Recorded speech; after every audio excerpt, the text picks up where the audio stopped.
Let's see validation pipeline in action.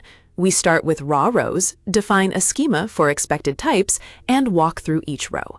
The validator coerces values, records conversion or missing field errors, and splits data into clean rows and a quarantine list with reasons.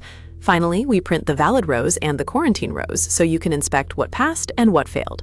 A common mistake is to modify the original row while building the coerced version, which corrupts the audit trail. We begin by importing the typing helpers we need for type hints and defining a small dataset that mimics CSV rows. Each row is a dict with string values. Some values are intentionally malformed to demonstrate validation later. We avoid mutable default arguments, a common pitfall when defining functions that collect results. Printing the raw rows lets us verify the input before any processing.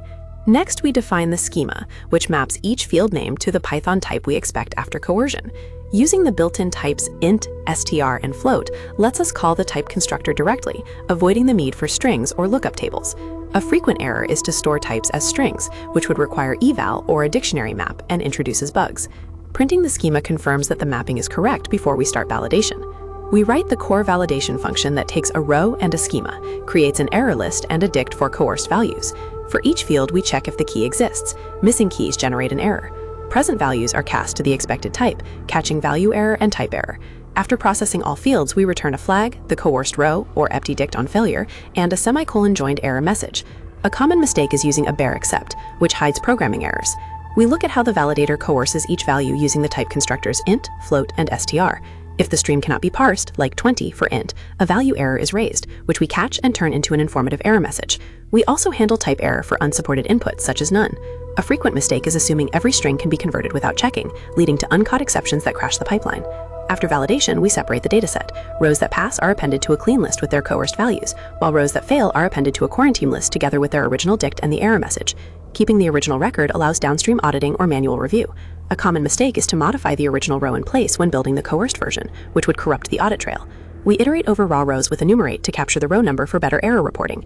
Inside the loop, we call validate row. Then based on the Boolean flag, we add the coerced row to the valid list or the original row plus error to the invalid list.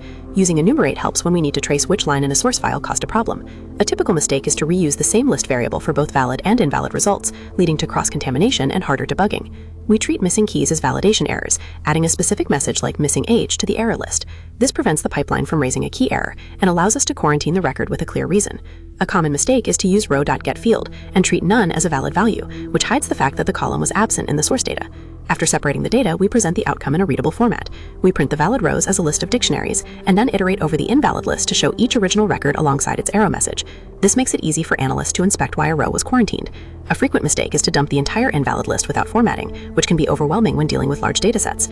We now encapsulate the logic into a reusable function, validate pipeline, that accepts any iterable of rows and a schema, returning two lists, valid and invalid.